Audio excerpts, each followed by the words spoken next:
Assalamu alaikum. How are you? UN Security Council and the Democratic People's Republic of Korea, please accept my apology for not having made ICBMs obsolete yet. And thank you for dramatizing how woefully inadequate a long-range ICBM intercept is for all of us UN members. Access to walk and bar requires merit-based testing to give proof through the night that whose way of life is attainable, is still there, able to be meet the standards thereof, no matter how guided who might need to be. We face that problem simply getting into our own U.S. Capitol now.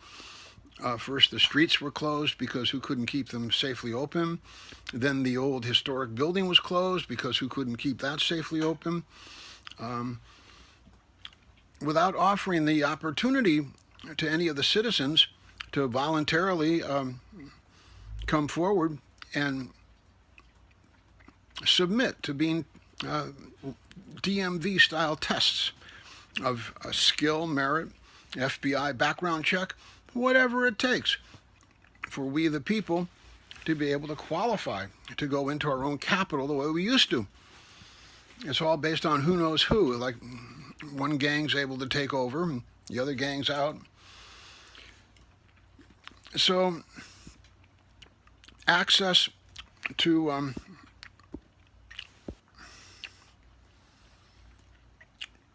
H-bomb of justice. Hey there, hi there, ho there. Mecca, Medina, Liberty, Hail, Omar, how are you? Justice, the guardian of liberty. Mecca, Medina, Liberty, Hail, Omar. Standing. Constitu. Against, you got to stand on something. Every action has an equal and opposite reaction. Cross-reference the null hypothesis. President Donald J. Trump. The U.S., the chieftain, chiefs and the chieftesses. Who's going to ask or tell who, how, what's going to be? The tribes are going to give their love to the chieftesses and the chiefs. The chiefs and the chieftesses love the tribes night and day. Love, not fade away. You've had to wait all day. Yeah, sorry. I'm still not done. So, the chieftain of aggression, progress, gress means to go. Go odd. God is the ultimate independence, able to not have to return and be even. God can go odd indefinitely. Be independent of needing any turn to define. Watching, that's what I'm doing all day, watching on the screen, either what you're saying or what I'm trying to respond, for a chance. All who is saying is give whom what chance for attack. Leeward adders and who's windy weather. You tack this way, you tack that way. The BRICS nations are having a meeting right now, and the tall ships know about tack. And then there's tactful, T-A-C-T, on it with huge nukes of various types. On it, that's the kind of gung-ho attitude. I'm on it. With huge nukes.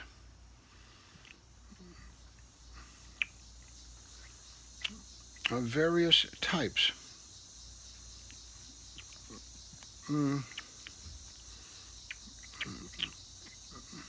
I can think of a few things about that. Is the legitimate right of a sovereign state for self-defense, provided the sovereign can show that they're not a threat to themselves or others, just like with people. And the way the sovereign shows that is by having a constitutionality, a return on the investment of the independence that meets or exceeds the recommended daily allowance of liberty relative to the unity of freedom, liberty. Where the energy of the citizen, the tools of the citizen, the know-how of the citizen, the desire of the citizen, the liberty, is magnified by the freedom of choices in the society, the trust network, the environment, the architecture of peace, and vice versa, mutually magnified. So the return on the investment of the independence, the lakes and mountains and fields and streams and fresh air that are bestowed upon North Korea or the United States or Japan or China or Europe or Brazil yield sufficient liberty, freedom, so that you can justify the sovereign being in charge. Same way, if you're driving a car, you get pulled over for reckless driving, there can be reckless statesmanship, which is what popular opinion claims the Dennis the Menace aspect of the North Korean presentation feels like, without the benefit of the insider information of knowing whose name is what, and who lives where, and why what correlates with what, or even who's come by, for all who knows, under what white flag of truce, with no provisions from the people who have closed access to permit access under white flag of truce, whose whole modus operandi is divide, conquer, and deny access. Even the political parties deny access. In about half of the states, you cannot be a member of both the Democratic and the Republican parties and participate in both of them. You have to choose one or the other, because the state government moves in, declares the political party state agents, and therefore takes charge and dictates how the private individuals will choose their leadership and whom will be denied leadership in the private group and whom will be denied membership in the private group. The state says if you're a member of one party, no, you cannot be a member of the other party. You cannot vote in their primary. The primary, we say, is going to be run a certain way. If you read the news like that from another country, you'd say, oh, how undemocratic, how un-American are they? But we're so conditioned to it here, we think that's normal.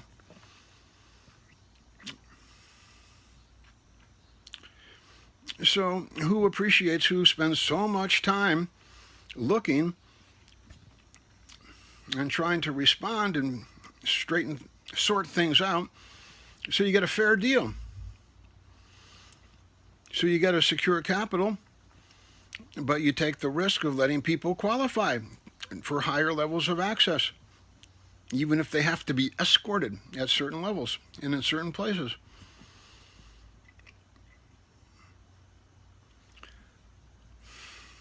So you, President Trump, back in January or February or March, offered to meet with you, Kim Jong-un, and a little bit later with you, Philippine President. I'm sorry, I can't remember your name right now.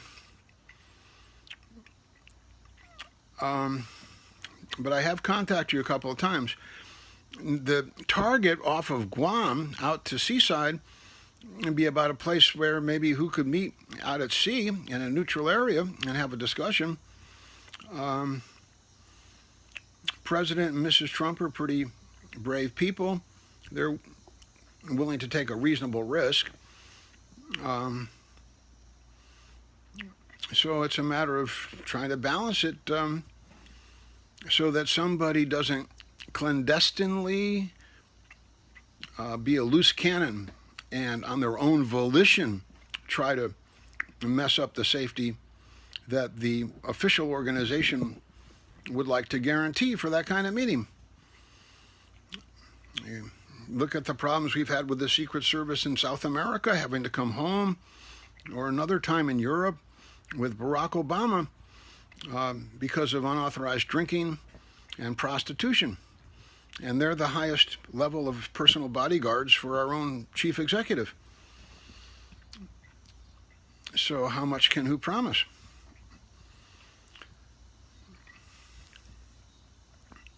Access.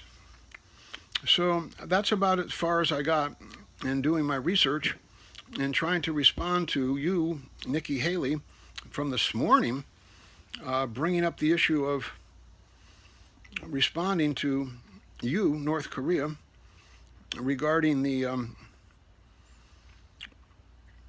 shaking of the spears. Jolly Roger, access to walk and bar requires merit-based testing to give. What was that one? He's a jolly good fellow, came to mind.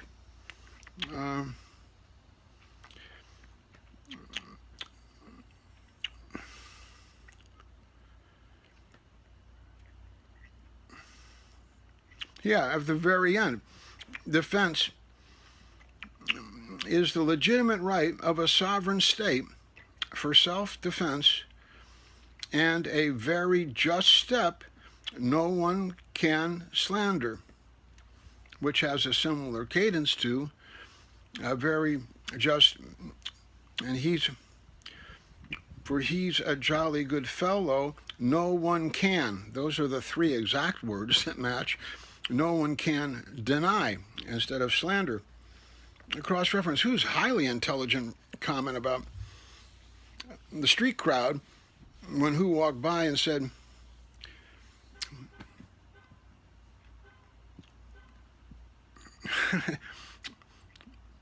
here's some gentle honking.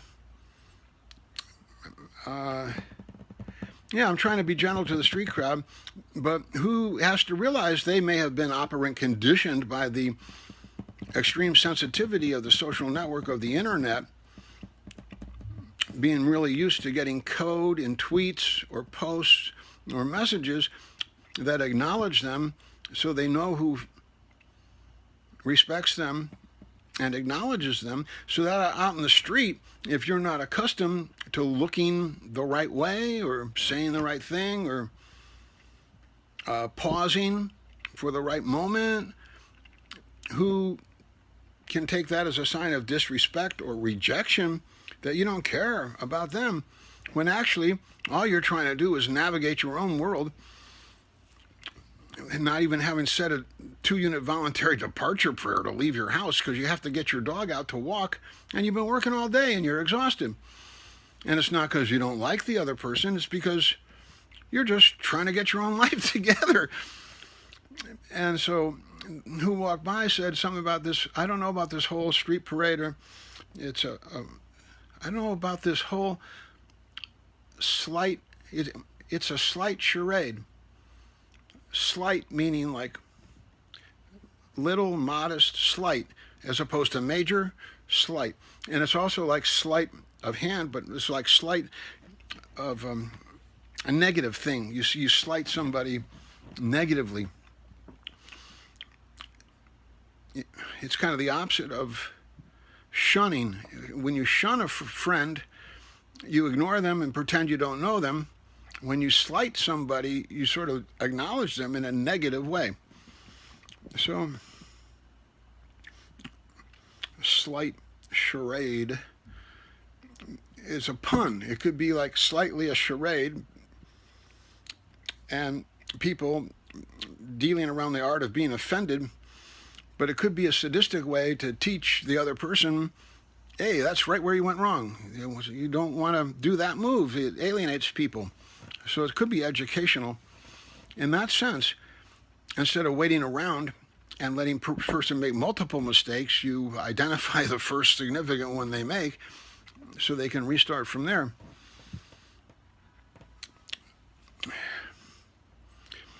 So how does that protect California or Alaska or Hawaii or UN members in general? And I think what you need are treaties with people who live behind who you're worried about. So when any missiles are launched at you, the missiles to intercept them can be smaller and faster and come up from behind, because it's a lot easier to go parallel and piggyback and jump on something or explode and cover it than it is to go from any other angle to try to hit it. So we got great sunlight and shadow pictures from around the world. World leaders having the shadow on their hand or the shadow of the day be such that you knew, hey, good idea. And then somebody's home team won. I don't know if it has to do with water balloons or what. And maybe it has to do with satellite orbitals too, and being able to bump into something without hurting it. Or if you consciously decide, then you can have the balloon burst. But even a soft bump up there can really throw things out of kilter. So we're pretty negligent, you know. It's like, look at this room here. I haven't had a chance to clean. There's so much needing to be tended to on the screen, plus the Adderall high test fuel really takes away your will to multitask. All you want to do is what you're doing and do it well. And it helps in that regard. That's why they call it an attention deficit disorder remedy. So it's working very well for what it's supposed to do. But on the other hand, I'm one person alone, me and Mecca Medina, Liberty Hale Omar. So unlike maybe other users who can delegate and have teamwork taking care of that stuff, I don't. You would think I make an offer to the Benjamin Franklin Trump Hotel. Put me up. I'll give you half of what I make until I pay you back, up to with some kind of interest for the delay as to how long it takes me to do that. But at $600 a night, man, that's like $6,000 a week times 4, $24,000 a month for your housing. That means $100,000 a month income is what you need for that kind of budget. And that's $1,200,000 a year income. And you wonder why CEOs get such high pay. That way you can spend all your time on the phone. Anything else that needs to be done, you can have the butler, the maid, the gopher, the taxi, the Uber driver go do it. And you can not have your learning curve fizzle. And then who misunderstand and things escalate, and by the time you get back, who's gone to war instead of staying at peace. So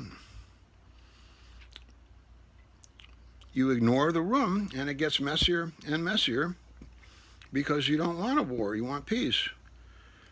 And then likewise, you guys out there have the stuff that you're ignoring, and that's what's bothering the people, as that escalates. So that's where my other remedies come in. With the border corridor initial public offering of 120,000 square miles of land,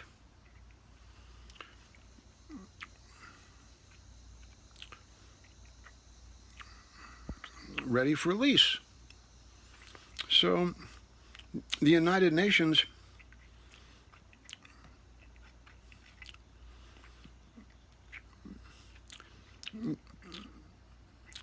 knows about sovereignty, if anybody does, and the ability of sovereign nations to have sovereign portfolios and investments in stock markets. The same way sovereign countries could have sovereign leases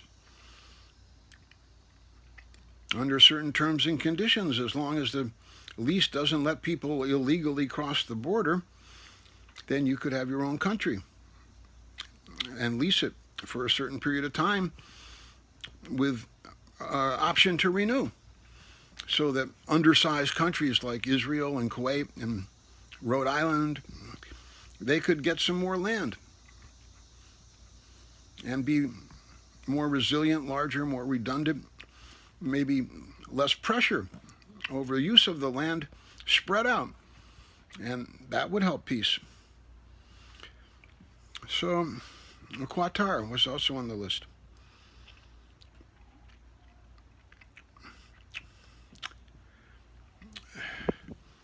So if you think like a chief or like a sovereign, those are the kinds of ideas you come up with.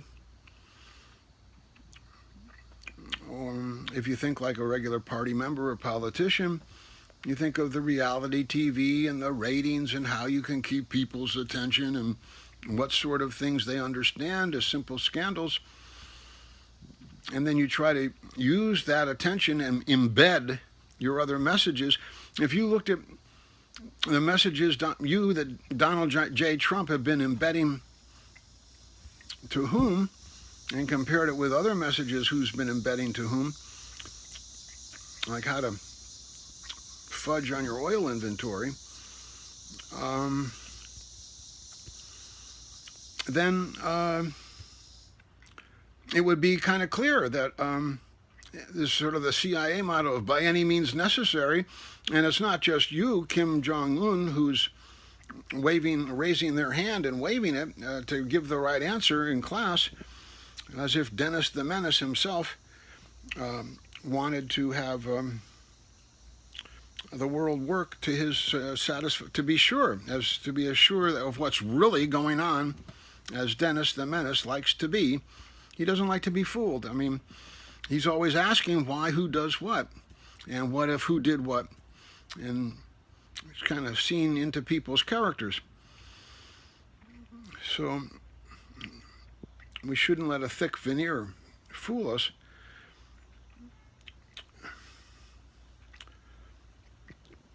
And the conclusion here is maybe a null hypothesis. It's pretty easy to reject that all Jong-un wants is to inflate his own ego and tell his people that he is doing all he can. There's another Beatles song, I'm doing the best that I can. I used to be angry young man, be hiding me head in the sand. You gave me the word and I finally heard. Now I'm doing the best that I can. I've got to admit, it's getting better. A little better all the time. Can't get much worse. I admit it's getting better. A little better all the time. And then the clocks sound. Protect them from the vicious forces outside.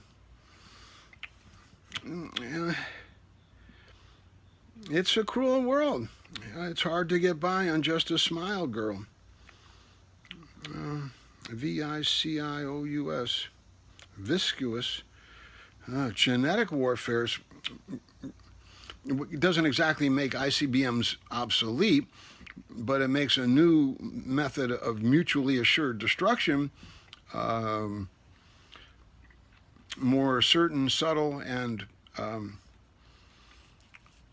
I guess difficult to escape or something. It can also be tailored and targeted only versus except. And then we finally came up with the remedy design for that, thanks to whose AMD chip with a work bay, like a terraforming caterpillar sort of thing that could put pilings down for the above ground causeway for your utilities, your wall, and your dwellings and stuff. Upside down suspension, foundation. And if you designed a, what do they call it, a vaccine that had a holding bay like that in it, and then you can tag stuff genetically, and in the holding bay you can put in whatever is being targeted. You put that in the holding bay, then you put the vaccine in the person, and the vaccine absorbs all the stuff trying to target that particular genetic spot, whether it's Asian eyes or, Scandinavian hair color, or I don't know, the shape of whose hands or toenails or something. Trying to find, what do they call it, targeted, as opposed to the other method, everyone. Just so then you'd have to put your entire genetic tags in there to absorb that one, because it's trying to hit anything and everything. Or maybe you only have to put one in to pull it out. I'm not a biologist, but the idea that the virus would be like a 6-gun, and you could put different tags in the chambers and then protect yourself somewhat. Maybe there's another way that totally, but that's the kind of thinking. So foreground checks is where we got to in terms of attention duty.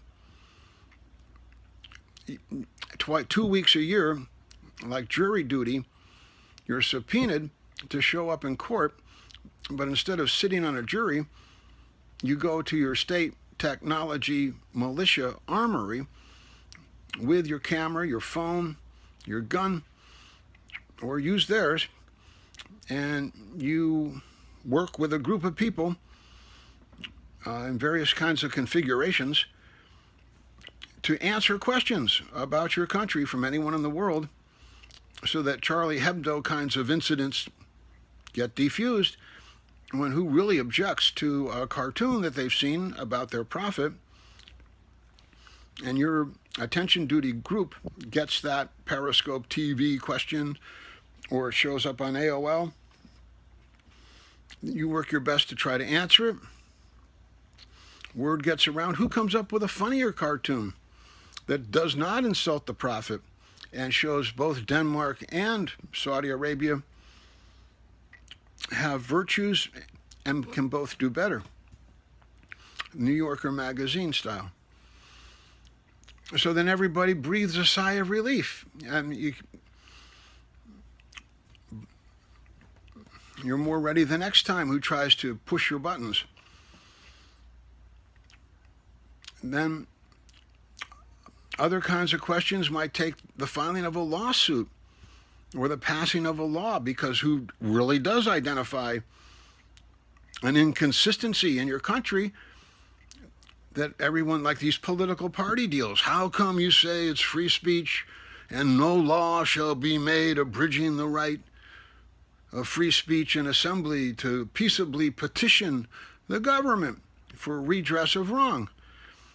And yet you're two major organizations to do that. In half the states, they're invaded by the government and told what to do. In fact, racism is perpetrated by the states saying, you will deny membership to people who are members of a similar group as yours. How can you? And so then, we haven't thought, we've been so busy with, I want my MTV and getting our algebra assignment finished. Maybe we haven't really thought about it. So we look into it, and we find half the states or a third of the states have open primaries where you can switch parties and vote in both of them. So it doesn't perpetrate racism or segregation. but the other half do. They say, call you become a state agent when you get involved with elections and you lose your free speech rights, which seems kind of tenuous to me, but I only have the surface explanation. But slavery was justified under the U.S. Constitution for a long time also. So that kind of disenchants a lot of people with the law. And there's even now, Attorney General Holder said, well, don't enforce that law. Instead of saying, well, hey, get that one into court right away and get it overturned so it's the right law. There's definitely some problems.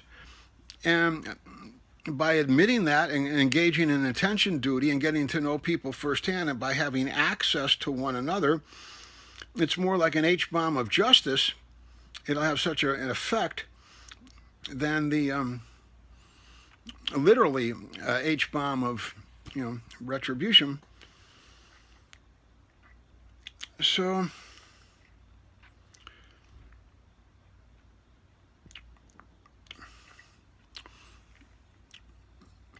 are we sampling the Twitter accounts of people like North Korea that want to have a voice? Are we going to them enough without them having to make a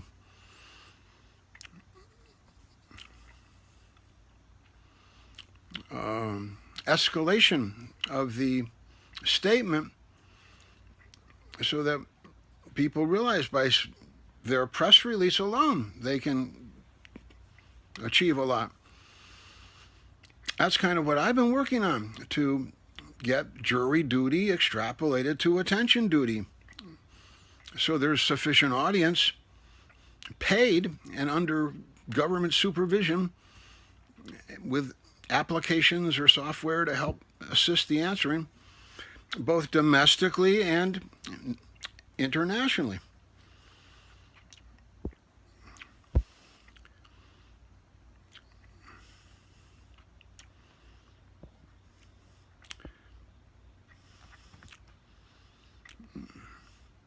So think like a chieftain. Try to move they to become you, and you to become we, and we to become the I, and I cafe, where when you're thinking about yourself, you're also remembering that the other person's thinking about themselves as themselves, not necessarily as the second person that you're talking to. Kind of like the who substitution that who uses. Instead of saying I, who says who. And that way it makes the first person think about the other people instead of just coming to rest and sitting down on the first person.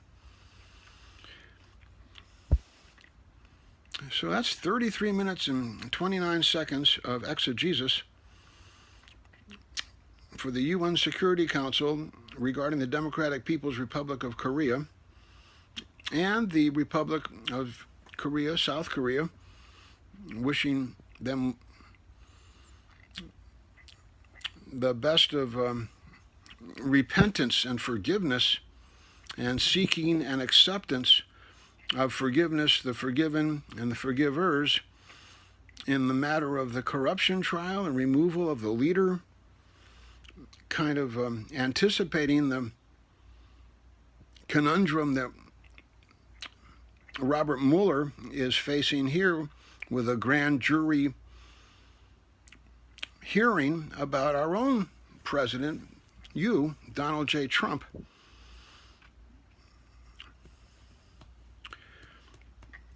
While our vice president,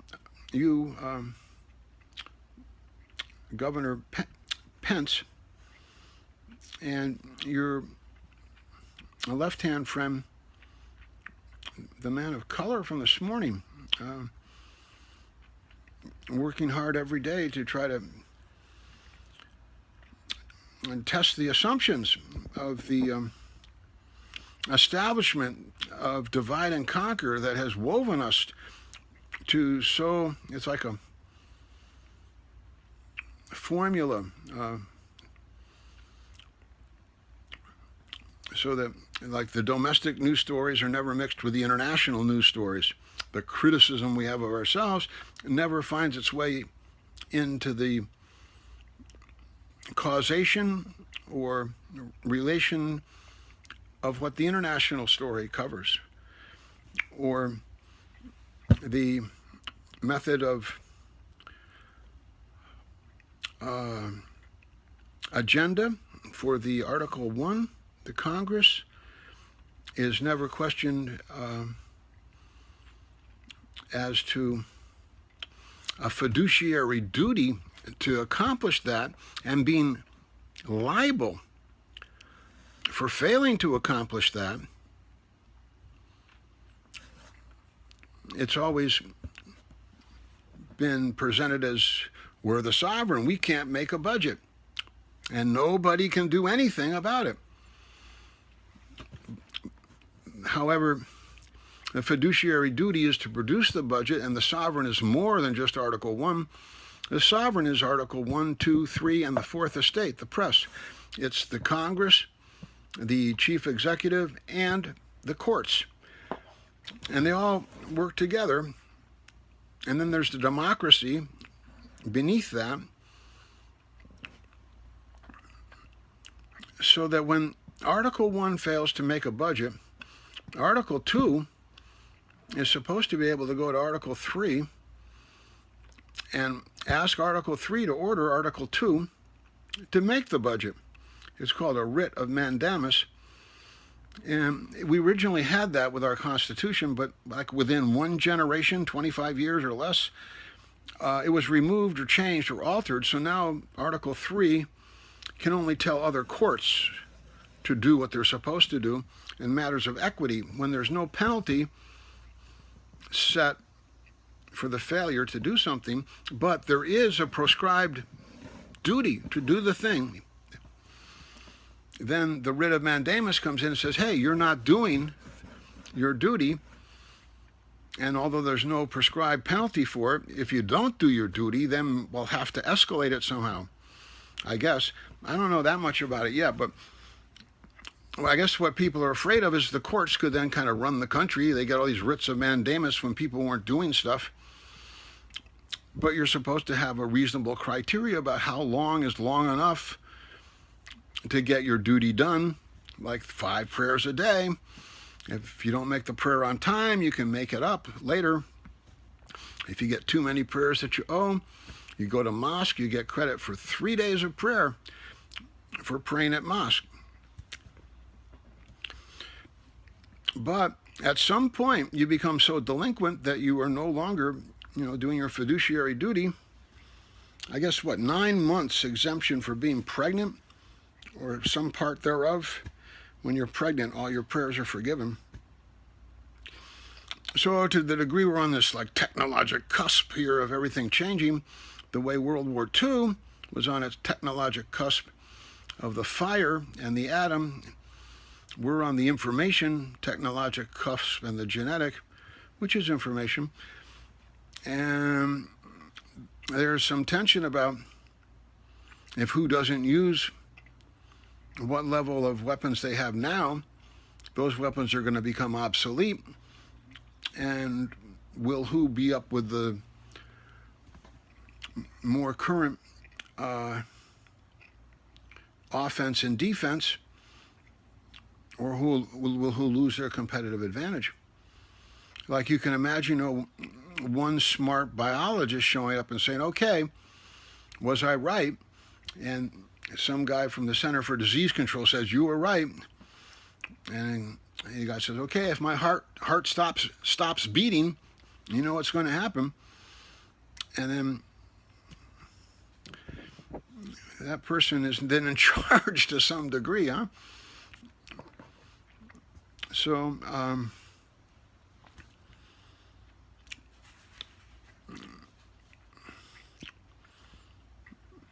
our goal is to make sure nobody panic and say, I got to use what I have now before that happens. And that means a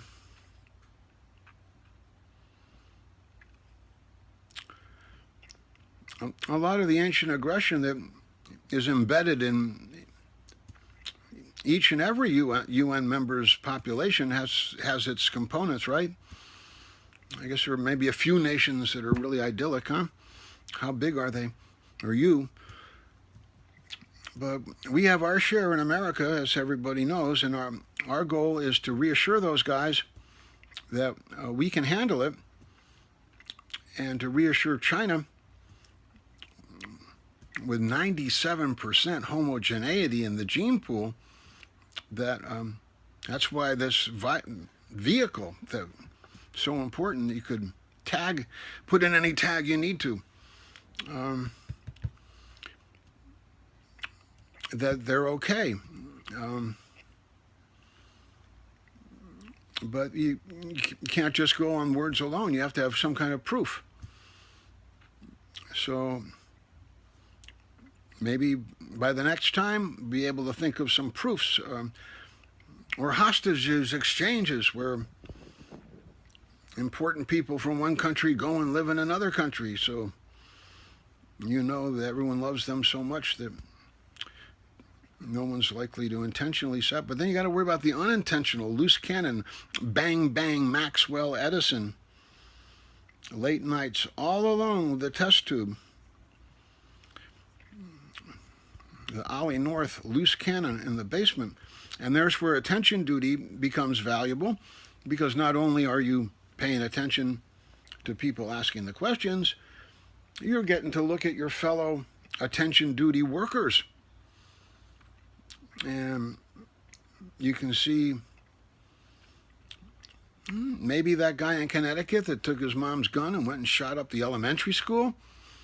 When he showed up for attention duty, maybe people would get some vibes off of him that, like, a little too quiet, or not interested enough in what. Or, of course, you want to be careful about the tyranny of the majority and these other people starting to judge you and you having to explain yourself. But the process of testing to participate in the attention duty, like the DMV driver's test, there's possibilities there to get an idea of how who's wired. And then it's a matter of developing subtle ways and means to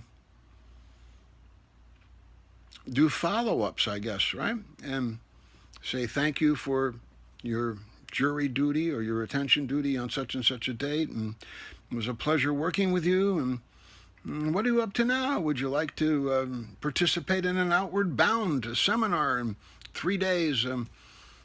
Just you in a tent, survival skills. Who knows, maybe the person's personality would get redirected from the right invitations.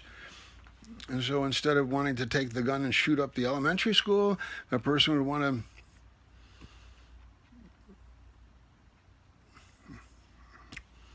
know they had the gun all their life and never had to use it because everything works so well that the insurance policy wasn't necessary to exercise.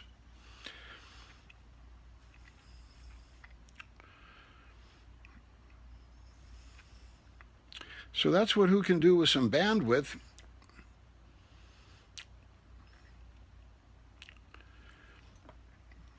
Did it cover enough different things?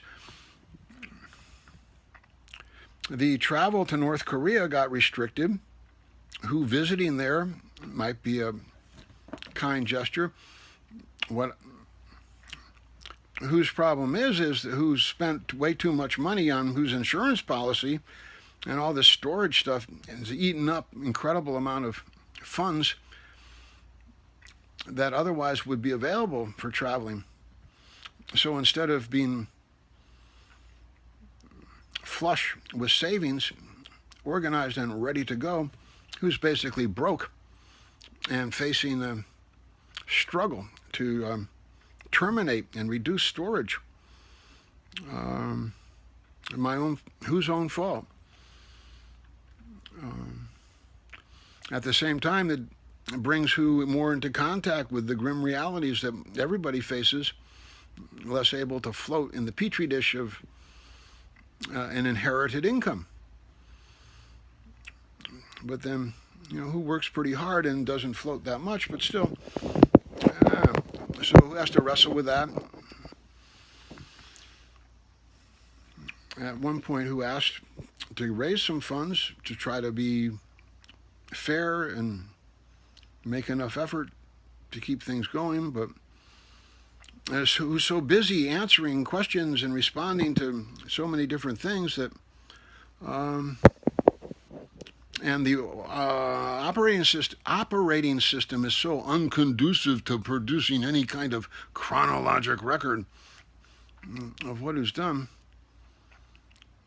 You probably have to go into Apple. Maybe they've gotten it upgraded some, that the updates should have like a questionnaire on them. What do you want to do? What do you do?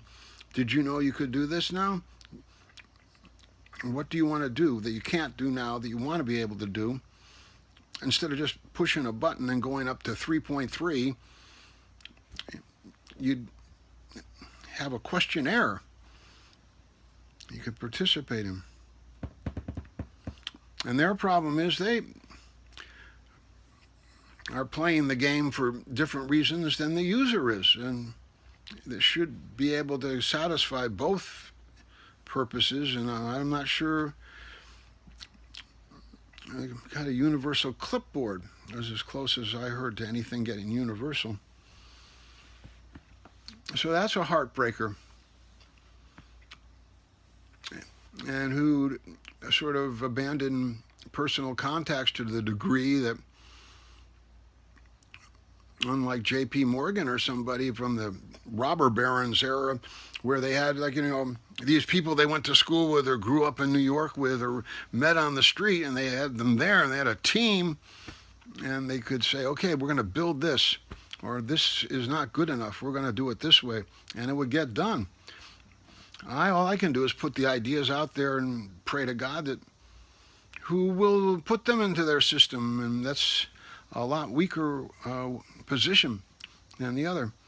Of course, the other then ties you down. Every day you got to show up and be talking with these people and stuff, and instead of wandering around the internet free as a bird.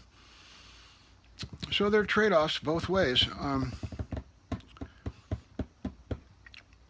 And I apologize to the degree that when I am out and about, I may not be able to come out or open enough to convey this kind of feeling that resides near the hub of my wheel, despite the spinning spokes. Bruce McDougall's analogy from college days.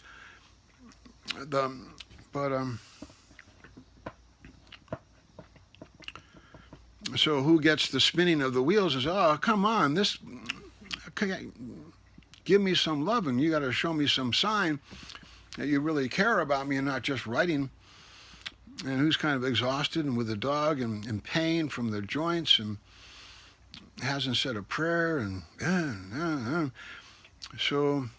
Plus, there's a whole matter of access and legality, and who knows who is and who might be, and what else. So you have to get up enough to treat everybody friendly so that nobody sticks out like a sore thumb, right? And you try to be friendly to everybody. And with enough rest, you can do that. Or who can do that? But when you overwork, and there's so many outstanding unfinished things locally in the room and outside the room, it starts to mount up. And that kind of pressure, would break a weaker soul.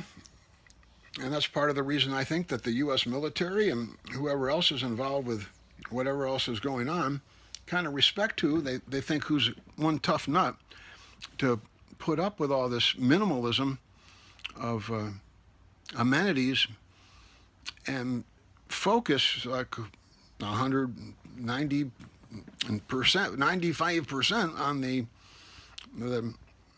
give peace a chance work. And people respect that despite the lack of organization, the lack of travel, the lack of a schedule. In time,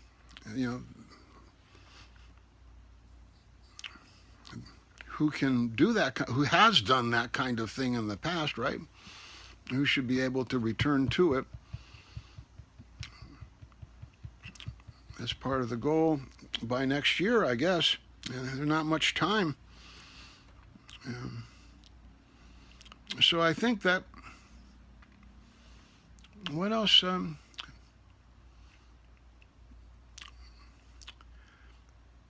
I guess all parties involved to be responsible should make sure both North Korea, South Korea, and northeastern China, Japan, those all have evacuation capabilities.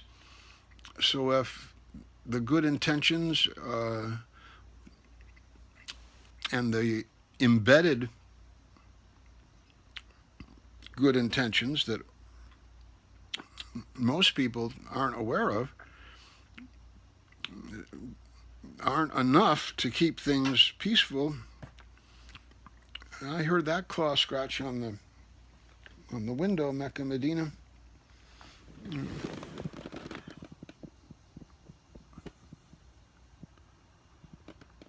You want to be sure that the people have an insurance policy of some kind, so that the chess game of the leadership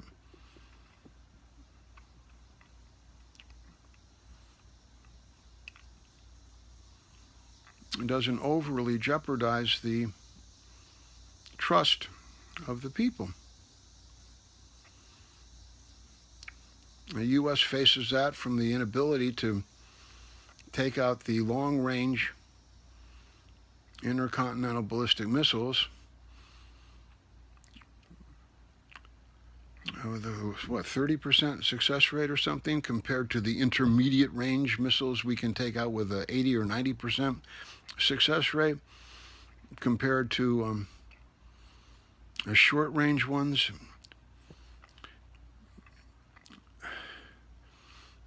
And who's not sure? I guess we didn't.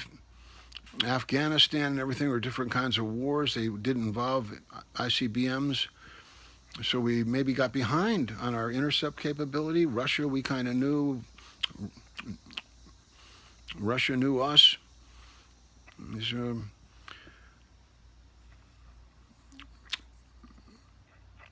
at one point, who told me the young guys, they want to be able to, in like 20 minutes or something, hit any target on Earth with a missile. Whereas for me, the idea of defense is being able to welcome anyone to come in up to a certain point and no further. And that's where these extraterritorial districts, like the United Nations district in New York, allow that kind of welcome up to a certain point. And then you need enough control so that you have good defense. The same way with anything that's coming at you. You're free to do missile tests as long as they don't come within 1,000 miles of who lives, or as long as you clear the airspace before the trajectory goes over, or what?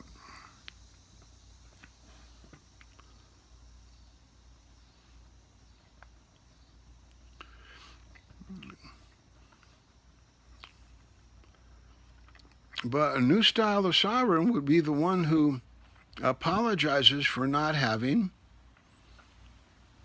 made the intercontinental ballistic missile obsolete yet, who apologizes for not being ahead of the game enough, rather than the old-fashioned way of blaming the other person for making a racket and disturbing the peace, when What the other person needs is guidance, direction, role modeling of how to perfect their nation so that their nation is as good as or better than the United States. Because God knows we have our problems between email servers, destroyed evidence, being proud of talking about killing people instead of apologizing that we're not strong enough to capture them alive, fighting wars without declaring the war, having no terms and conditions of surrender published while we're fighting,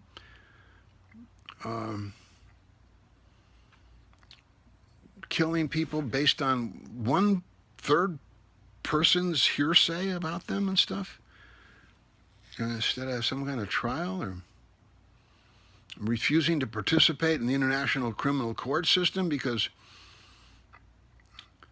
we don't trust the other countries or the justice of it, when what we could do was easily say, okay, but we reserve the right to appeal back to our own Supreme Court after your trial. And then you get a chance to compare the international law with the domestic law. And sure, you won in the international court, but no, at home you got overruled by the U.S. Supreme Court. Maybe that make people more angry and who doesn't want to risk that? Or maybe it'd be a good education in international law. I mean, how strong is who? How right is who? How just a country is the U.S.? I mean, we're supposed to be the fairest, freest, most just nation in the world. And, yet we're descending to this, from a strong sovereign to the nobility, to the oligarchs, to the political parties, to these Lord of the Flies, tribalism, politics, and razor-thin majorities controlling the entire show, instead of the opposite direction towards a more perfect union with a unified sovereign who's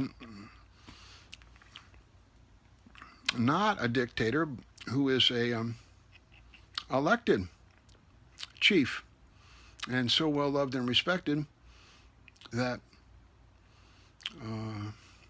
all three branches of government work to make the chief more perfect and to make the union more perfect according to the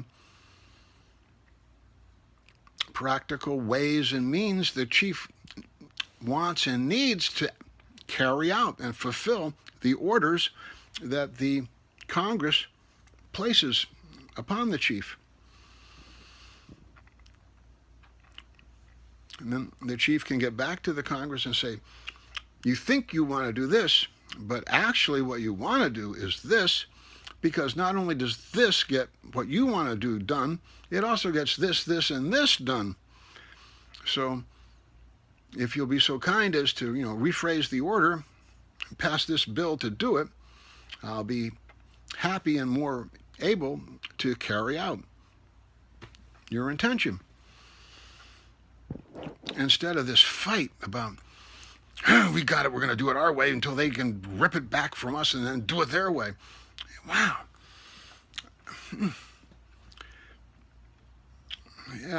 So it's called regression. And it happens to the best of us. Probably Albert Einstein had regressive moments, and Mahatma Gandhi, probably even Pope John Paul II, can be human at times, right? And not like somebody because they're different from them momentarily, and then realize, oh, you love all people. It's kind of the difference between hadith of being human and Quran of being a messenger.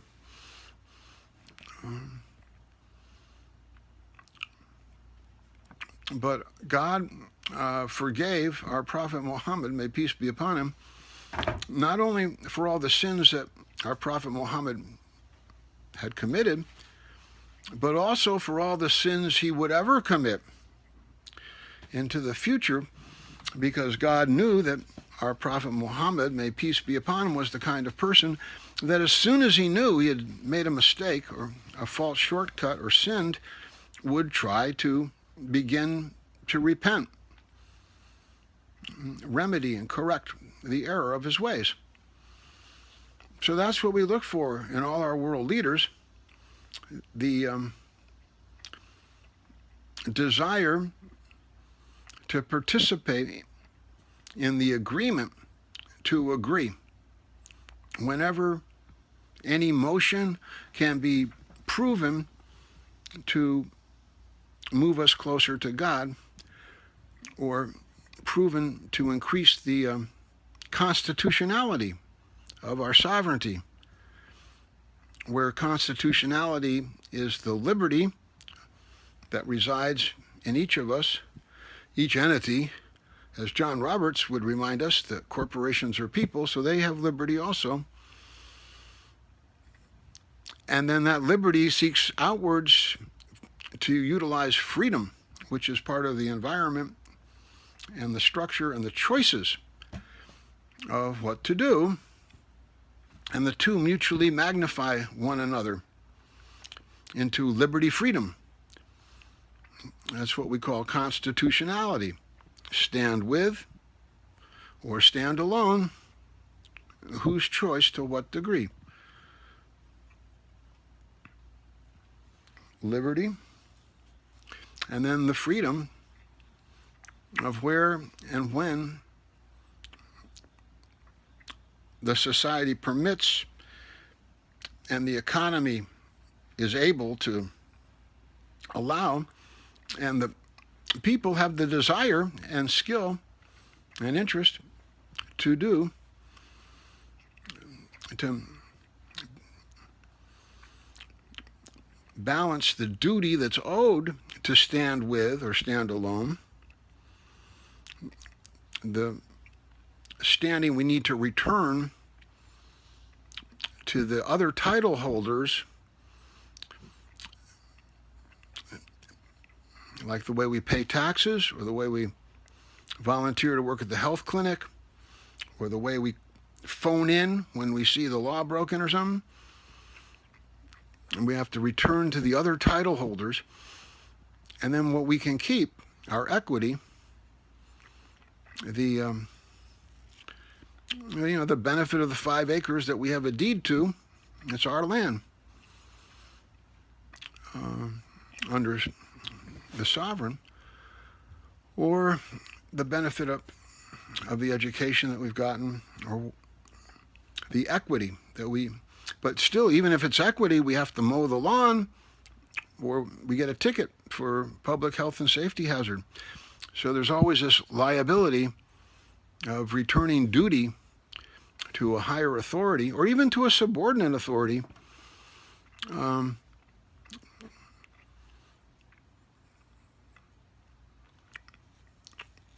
example of how that would work.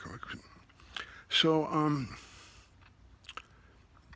leadership that wants to participate in the agreement to agree whenever it can be proven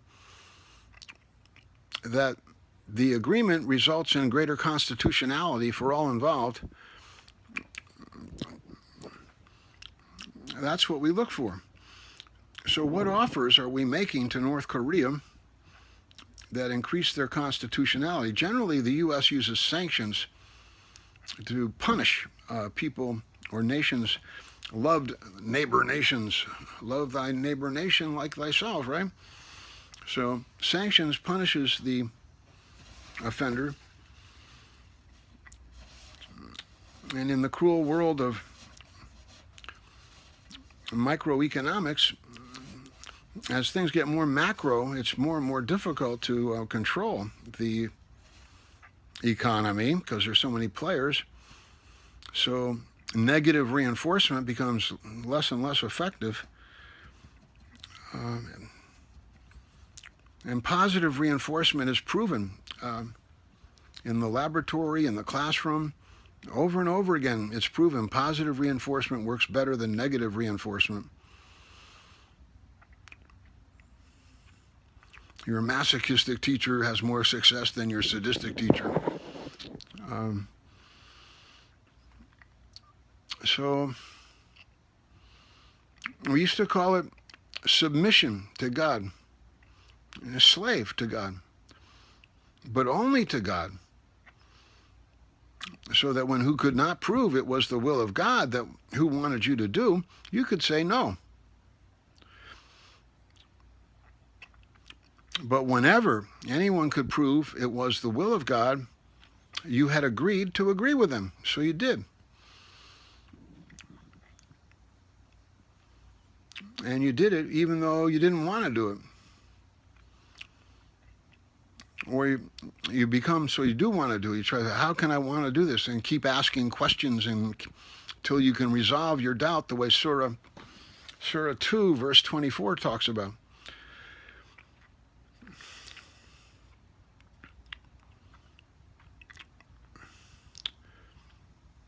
So what offers are who making to increase the constitutionality of all involved? Renegotiating NAFTA, that might be an example. The liberty and the freedom. The liberty is the Mexicans want to come north. The freedom is the Americans want to come legally and not illegally. And the constitutionality is increase the number of legal ways to do it. Or if the number of legal ways stay the same, then the desire to use the legal ways increases the liberty, and that magnifies the product or combination of the two. So with North Korea, we tried offshore nuclear power cable or something for a while, back under William Clinton, like who suggested. And then I guess China, Russia, and who else was mentioned as Iran and somebody else, friends of North Korea, who were happy to supply Dennis the Menace, one of our favorite cartoon characters, comic characters, with the ways and means to have access to the stage that all the world is by the only means that really get attention, and by the genuine desire to be able to, like even Switzerland is a small country, but Switzerland wants high standards. Switzerland wants to be a great country. And North Korea is kind of the Sparta of the peninsula. They want the austerity and the self-discipline and the seriousness of their country to make them great, as opposed to the Athenian kind of South Korea arts and luxuries. And the scandal that came out of it recently, and the great successes of, Samsung phones and stuff. Hyundai, I don't know why you closed the shipping yard, but the BRICS nations are having a meeting, and Xi Jinping, and Vladimir Putin, were hosting or leading at the meeting, were present at the meeting. And you had the chair, you had the gavel, Xi Jinping. So to the degree we can get UN passports for refugees and the latitudinal retreat and return visa system going, the BRIC nations, Italy, Spain, Greece, Portugal, who else? Turkey, all your shipping history and experience 37 degrees, 40 degrees latitude. Venezuela, Mexico, Vietnam, and India, Saudi Arabia, Egypt, Morocco, Tunisia, all that endless summer kind of around the world. Global TWAF, circumambulation pattern for displaced people to be able to keep moving so no one becomes too much of a burden on anyone else. Everyone's a guest staying for a month or two and then moving along so that no one gets territorial and feels, this is my second home now. I've been here 2 years. Unless by mutual agreement, the local people are so impressed with the refugee, they offer, hey, dual citizenship with us, man. My lady, come on. Would you like to stick around instead of keep moving? Or when can you come back?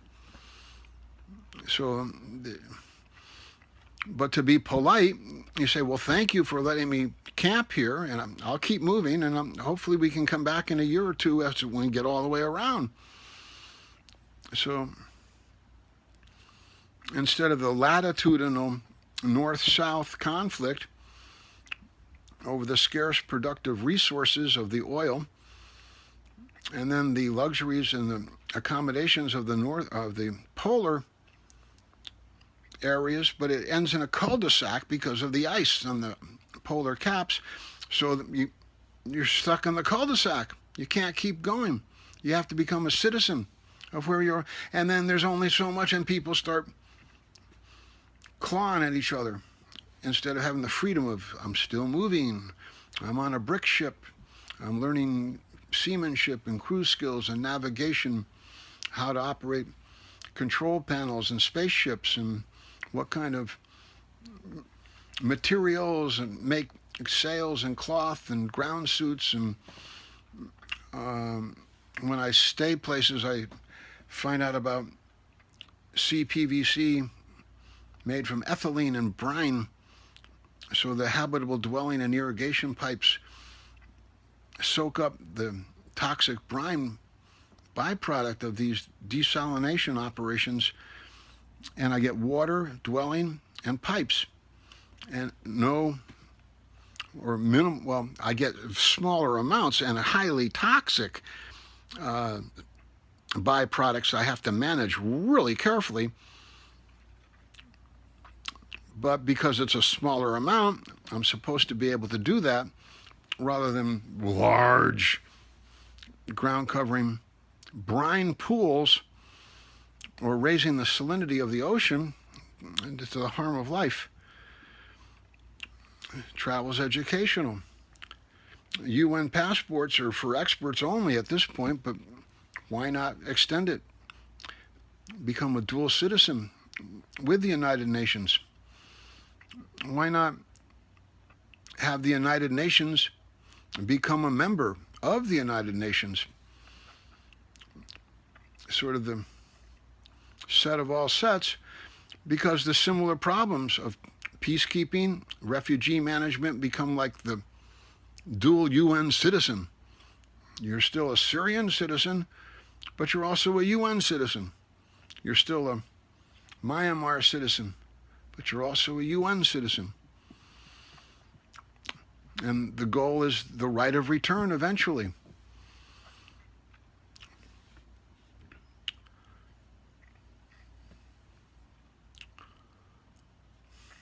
It all costs money. And dues are the main way that we get money at the UN. But there are other ways. There's the net present value of the future free cash flows of the United Nations, the members thereof, and the planet Earth. If we have another 600 million years to go before it gets too hot to still utilize our prayer spot here, 600 million years, if there's going to be a significant amount of cash flow generated, you can calculate, say, at some discount rate,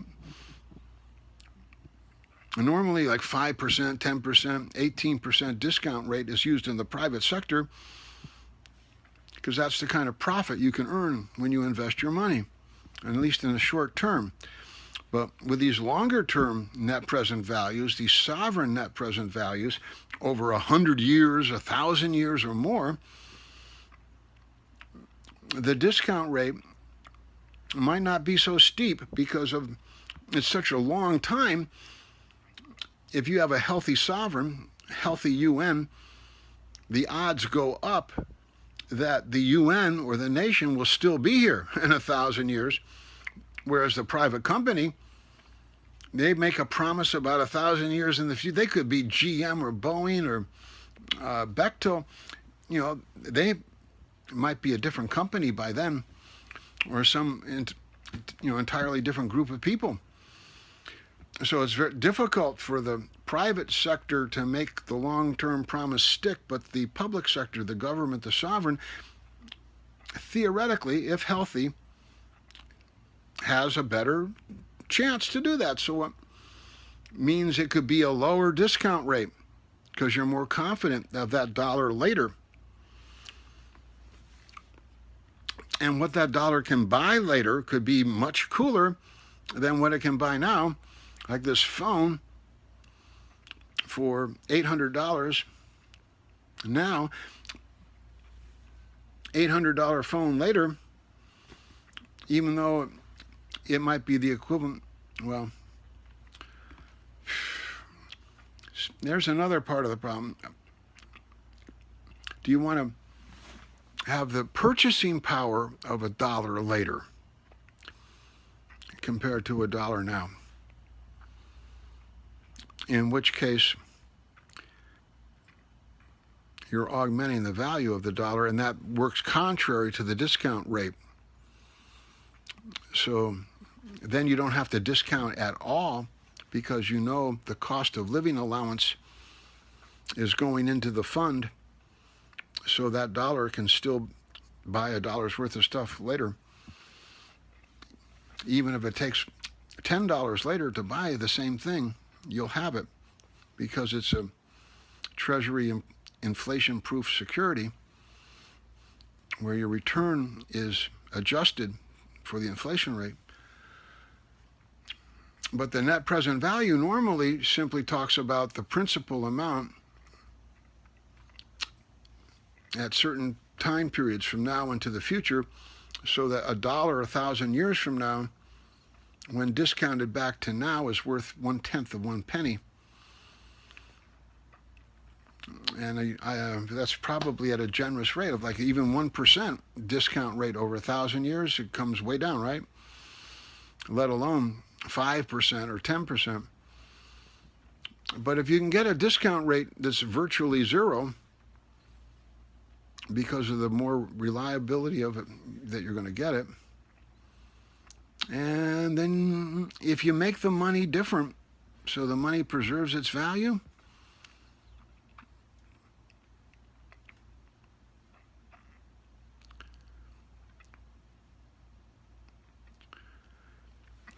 that would mean when the money's compacted, and when you trade it in your old money for the new money, instead of giving 3 $5 bills to get the one new $5 bill, you'd only trade in 1.5 or something, or 1. You go 1 for 1 is how you don't lose any money, but then that would cause inflation unless there's some way to channel that and keep it in a certain buffalo rut so it doesn't spill out over the economy and bid up the prices of what else, so that it goes into new channels that don't have enough money, that are undercapitalized, and it spins around primarily in those. Those people have to buy food, shelter, and clothing that are in those new channels. But to the degree they defer their dividends and reinvest in the new channel, that then could bid up the price of the raw materials that otherwise would go to the airplane. Instead, it goes to that phone. So then there's some force of inflation there. But you don't have the direct spillover of taking out large dividends on the front end and then going out on a night on the town and bidding up the price of everything that everybody else wants for the night on the town. And that's where the Federal Reserve and their friends learned to sideline money pretty well. So they could put a lot of money, stash it away without causing inflation. And then you can invest that in capital assets, plant and equipment, and that also keeps it out of circulation somewhat. And that holds down inflation, right? So there are ways to, without putting direct covenants on the funds, to direct and control the funds. I can't tell what the battery's doing on this. But there are not. So you have to look into that more. But who started looking into it? And the analogy was when you're out at sea and the ship is sinking and you're getting in a lifeboat, having a chest of gold and offering that to, hey, I'll give you the chest of gold so I can get in the lifeboat, it doesn't carry much weight. It actually sinks the boat. However, if you can say, look, here's my stock certificate of a chest of gold I have in the Spanish Central Bank, and when we get on shore, you can have it. Let me in the boat. So that promise in the future then becomes worth more than the promise now, or actually having the money now in hand. That's a reverse net present value. So that lets you, that dollar 1,000 years from now, instead of being worth only 1 penny now, it might be worth more like 99 cents. Especially considering that the phone you can get for 99 cents then might be as good as the $800 phone you get now.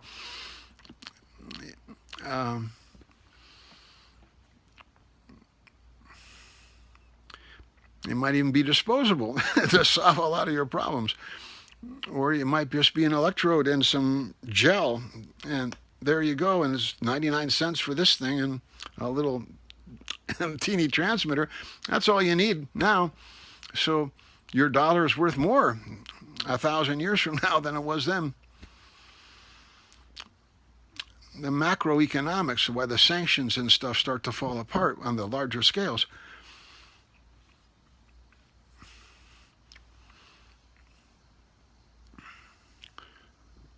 So any mistakes in the logic herein are my own mistakes. All the credit for any goodness in here goes to Allah Akbar, Yahweh Akbar, Jehovah Akbar, the Great Spirit Akbar, Brahma, the Creator God, the Great Tao. Who or why can stand alone or stand with any? Who or why needs no key?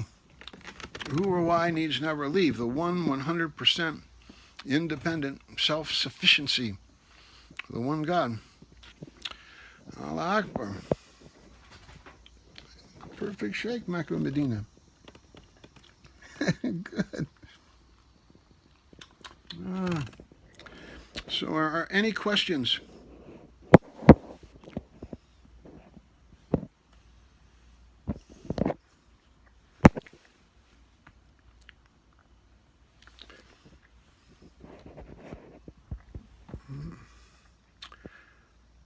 Any suggestions?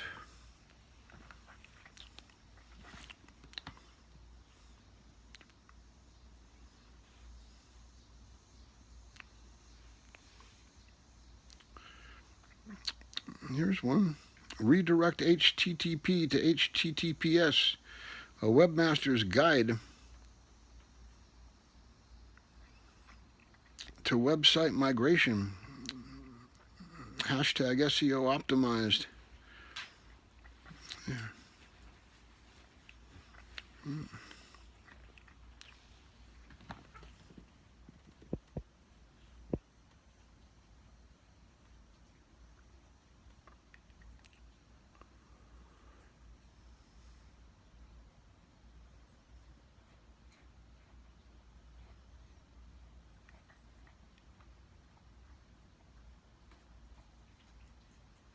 Hello, who? How are you?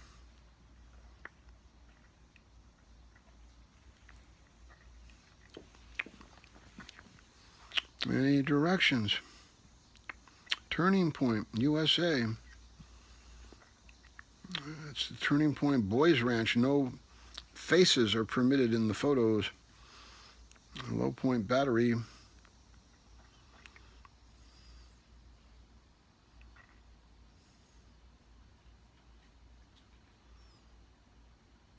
Okay then, until next time, which should be known when. Assalamu alaikum. Peaceful possibilities and events upon you, who? How are you? And how's your family? Or your friends and family?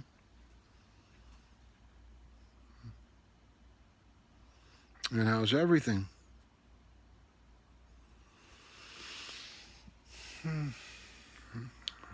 Assalamu alaikum.